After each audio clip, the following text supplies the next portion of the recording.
नमस्कार दोस्तों। State bank of India में सीबीओ की पोजीशन आई हुई है। तो दोस्तों आइए बड़े ध्यान से देखते हैं ये कौन लोग अप्लाई कर सकते हैं, ये क्या होती है, किस तरीके का काम होता है, एवरीथिंग इसके बारे में हम दोस्तों डिटेल में जानेंगे। प्रिपरेशन करनी है तो कैसे करनी है सब कुछ।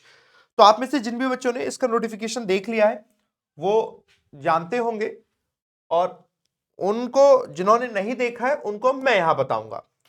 देखिए यहां आते हैं हम लोग। स्टेट बैंक ऑफ इंडिया का इस तरीके से दोस्तों आपके सामने नोटिफिकेशन आया हुआ है आज।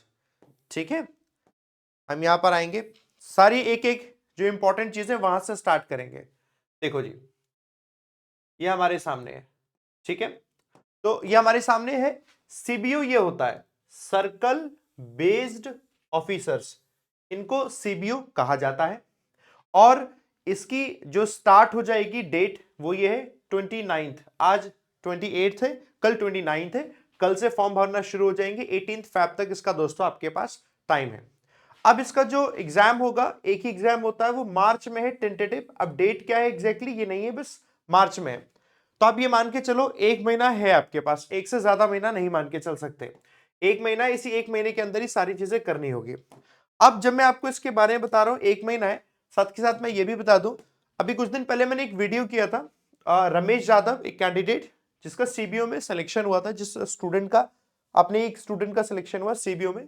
ये अभी आईसीआईसीआई में जॉब करते थे, प्राइवेट जॉब करते थे, और तब मैंने किया तो ये एसबीआई में सीबीओ ही सिलेक्ट हुए इस बार। तो किस तरीके से प्रिपरेशन करनी चाहिए एवरीथिंग दोस्तों वो मैं आपको बता सकता हूं, अच्छे से आपको गाइड कर सकता हूं। तो आइए जरा समझते हैं अब इसके बारे में। ठीक है, यहां हम आ चुके हैं और इसके बारे में देखो जानेंगे। आप सभी लोग जिस भी स्टेट से हैं दोस्तों, अपनी स्टेट के हिसाब से आप देखिएगा आपकी वैकेंसी कितनी है। मैं तो ओवरऑल आपके देख रहा हूं यहां पर 2050 वैकेंसीज हैं, जो कि अच्छे खासा नंबर होता है दोस्तों आप सब लोगों के लिए, है ना। आप यहां पर आइए, इंपॉर्टेंट चीजों पे आएंगे हम। यहां एलिजिबिलिटी सबसे इंपॉर्टेंट आपके सामने आती है। तो दोस्तों एलिजिबिलिटी में सबसे पहला आपकी ग्रेजुएशन होनी चाहिए किसी भी डिसिप्लिन में। ऑब्वियसली ग्रेजुएशन होगी तभी दोस्तों आप इसको अप्लाई कर पाएंगे। तो चाहे दोस्तों आपका एसबीआई में पीओ हो, एसबीआई में क्लर्क हो, वहां भी ग्रेजुएशन के बाद ही अप्लाई कर सकते हैं, यहां पर भी ग्रेजुएशन के बाद ही अप्लाई कर सकते हैं। तो देखो, graduation in any discipline from a recognised university और एनी इक्विवेलेंट क्वालिफिकेशन जिससे रिकॉग्नाइज किया जाता हो by the central government, including integrated dual degree भी है ना, तो वो भी होगी। इंटीग्रेटेड डुअल डिग्री पता है क्या होती है? जैसे बीएलएलबी वैसे मूवी की बात एकदम से याद आ जाती है। बीएलएलबी एक साथ होती है ना, ऐसे जैसे बीएड कराते हैं, बीएड कराते हैं तो डुअल डिग्री हो जाती है 5 साल की, वो भी अलाउड है। चलो ये तो आप, मुझे लगता है आप सब होंगे। यहां पर एज लिमिट आपको ध्यान रखनी है, मिनिमम आपके सामने जो है 21 ईयर से स्टार्ट होगी 30 ईयर तक होनी चाहिए, और ये आपकी काउंट होगी यहां से। तो दिया है 31/12/2025, इसके हिसाब से आप दोस्तों काउंट कर किया जाएगा। और आपकी देखो ये डेट 31/12/2004 से पहले अगर आप पैदा हुए होंगे तो ही आप एलिजिबल, इसके बाद पैदा हुए होंगे तो अभी आप छोटे रहेंगे। और 1/1/1996 तक ही जाएंगे, इससे पहले गए अगर आप दोस्तों तो फिर आप बड़े हो जाएंगे। दोनों डेट इंक्लूसिव है, ये आपने देखा। तो पहले आपकी यहां पर भी आ गए, इसके बाद आप आते हैं इंपॉर्टेंट चीज पर। यहां पर देखो जी, एक्सपीरियंस की यहां पर जरूरत होती है, प्योर क्लर्क में एक्सपीरियंस की जरूरत नहीं होती। जैसे मैंने एग्जांपल दिया था रमेश यादव व्यक्ति का, वो आईसीआईसीआई में जॉब करते थे। ऐसी कैंडिडेट दोस्तों अगर आप ऑलरेडी कहीं जॉब कर रहे हैं, जो लोग ऑलरेडी सेलेक्ट हो चुके हैं, आरआरबी में काम कर रहे हैं, प्राइवेट जॉब कर रहे हैं, सबके लिए बहुत ध्यान सुनना, मिनिमम 2 इयर्स एक्सपीरियंस, 2 साल का एक्सपीरियंस होना चाहिए। Post essential academic qualification experience, जो आपने पढ़ाई की है ना वही वाला सेम एक्सपीरियंस आपके पास होना चाहिए जॉब में भी। और ये 2 साल का एक्सपीरियंस 31/12/2025 तक का होना चाहिए। तो अपने सारे पुराने जो कैंडिडेट्स हैं वो सब लोग दोस्तों इसमें एलिजिबल हो गए, जो अगर आपका वर्क एक्सपीरियंस सेम इसमें यही रहता है तो। अब ये कहां होना चाहिए? In any scheduled commercial bank या फिर any regional rural bank. Scheduled commercial bank में क्या हो गई, जितनी भी पब्लिक सेक्टर बैंक्स हैं, जितनी भी प्राइवेट सेक्टर बैंक्स हैं, सब इसमें आ गई शेड्यूल्ड कमर्शियल बैंक में। और जो रीजनल रूरल बैंक्स हैं, आरआरबी, सब इसमें आ गई in second schedule of reserve bank of India, ये सब इसी में आ गए। अच्छा, तो ये इसमें आ गई। अब हो तो इसमें आपको अपना प्रूफ जो है वो देना पड़ेगा। तो चलो ये वाली बात तो सबको करनी पड़ेगी। अब मैं आपको बताता हूं इसमें एक और इंपॉर्टेंट चीज है। अगर आप प्राइवेट जॉब कर रहे हैं, बहुत ध्यान से सुनिएगा, ठीक है, अगर आप प्राइवेट जॉब कर रहे हैं तो प्राइवेट जॉब वाले सभी लोगों के लिए आप ये ध्यान रखना, आपकी जो ग्रॉस सैलरी है मिनिमम 9.5 लाख रुपए होनी चाहिए साल की। ये आप चेक कर लीजिएगा। अगर आप प्राइवेट बैंक में, एक्सिस में, आईसीआईसीआई, यस बैंक, इसमें 9.5 लाख रुपए अगर आपकी minimum annual gross salary, gross salary की बात कर रहा हूं मैं, इतनी होनी चाहिए। और इसका आपको प्रूफ भी देना पड़ेगा। ऐसे फर्जी मत बता देना, एनुअल इनकम स्टेटमेंट और फॉर्म 16 आपका लगेगा, इसे प्रूफ भी देना पड़ेगा। ठीक है, तो लास्ट 24 मंथ्स की अगर ये सैलरी है तो ही आप एलिजिबल हो प्राइवेट। इसका पता पर्पस क्या होता है? इतना सैलरी होने का मतलब है कि आपका वर्क प्रोफाइल जो होगा वो ऐसा होगा जो सीबीओ को चाहिए और आप इसके लिए एलिजिबल हो पाओगे, है ना। ये आपने देखा, ठीक है। आप जिस स्टेट के लिए अप्लाई करेंगे उस स्टेट का आपका लोकल लैंग्वेज का टेस्ट भी होगा।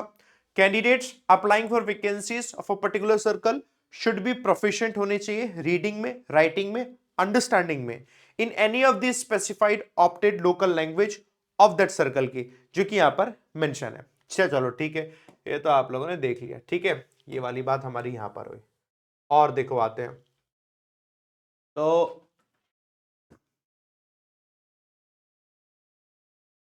ठीक है, यहां पर आ गए। बाकी सारी चीजें आपकी बाकी जैसे गवर्नमेंट जॉब्स की होती है वैसी ही हैं। अब आता हूं मैं आपके लिए पेपर कैसा होगा। देखो यहां पर आता है, ये रहा सिलेक्शन प्रोसीजर।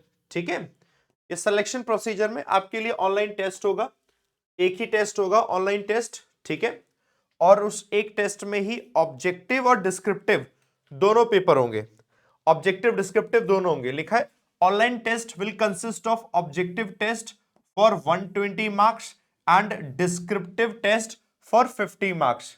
120 ऑब्जेक्टिव का होगा, डिस्क्रिप्टिव 50। इंग्लिश का कितना रोल है देख लो। ऑब्जेक्टिव में इंग्लिश लैंग्वेज आएगी दोस्तों, और ये आपका 30 क्वेश्चंस, 30 मार्क्स के, 30 मिनट्स के, ये इंग्लिश का रोल है। बाकी रोल देखो, बैंकिंग नॉलेज अलग से पूछी जाएगी, 40 questions, 40 marks, 40 minutes. General awareness, economic awareness, ये अलग से 30 क्वेश्चन, 30 मार्क्स, 30 मिनट्स। और कंप्यूटर एप्टीट्यूड आएगा 20 का। ये होने के बाद डिस्क्रिप्टिव में भी इंग्लिश का रोल आ गया, इसमें तो रोल आ ही गया। इसके बाद दोस्तों डिस्क्रिप्टिव में भी इंग्लिश का रोल आ गया है, तो दोनों में ही आपका इंग्लिश का रोल है। और इस इंग्लिश की पूरी रिस्पॉन्सिबिलिटी मैं लेता हूं, आपको अच्छे से पूरा गाइड कर दूंगा।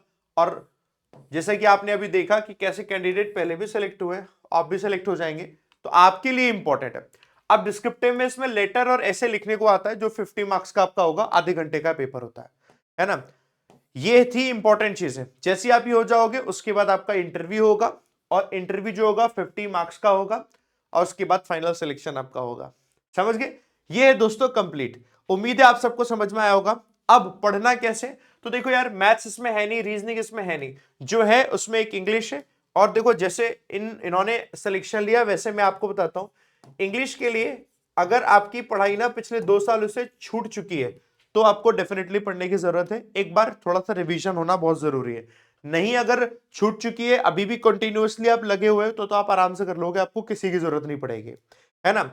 तो मैं आपको बताना चाहूंगा, अगर आप में से जिसकी भी छूट गए तो आप ना एक बार एक फाउंडेशन बैच को रिवाइज कर लेना। जो फाउंडेशन है ना इंग्लिश के लिए, फाउंडेशन को एक बार जरूर पढ़ लेना। एक बार फाउंडेशन एंड क्वेश्चन प्रैक्टिस, बस दैट्स इट।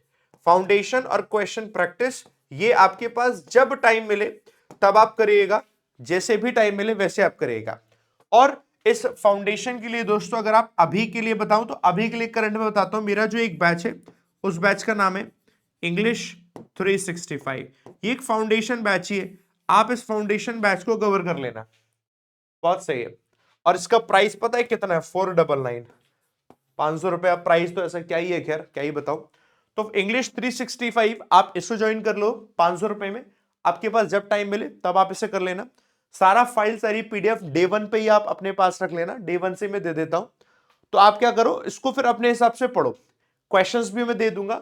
फाउंडेशन एक बार पढ़ना है, जैसे जैसे आप पढ़ सकते हो क्वेश्चन प्रैक्टिस कर लेना, दैट्स इट, बस आपका काम हो जाएगा।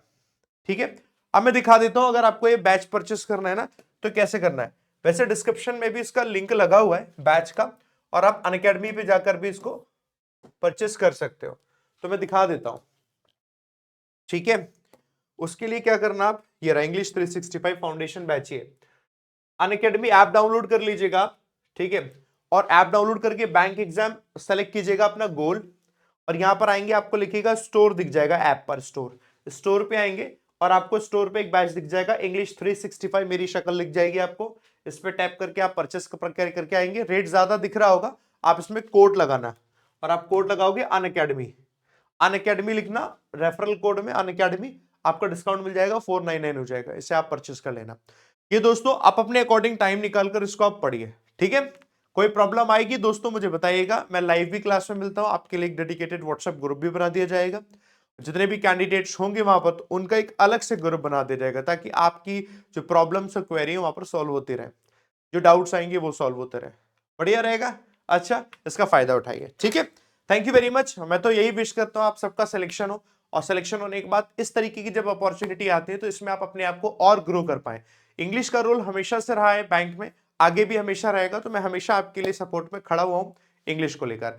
और अगर आप जितने भी लोग चाहते हैं कि सर और कंटेंट मिले, आप इसमें आइएगा, मुझे बताइएगा, I will give you content. मेरे पास काफी कंटेंट है, किस तरीके से पहले स्टूडेंट ने सिलेक्शन लिया है वैसे ही आपका भी सिलेक्शन होगा। ऑल द बेस्ट दोस्तों, थैंक यू वेरी मच।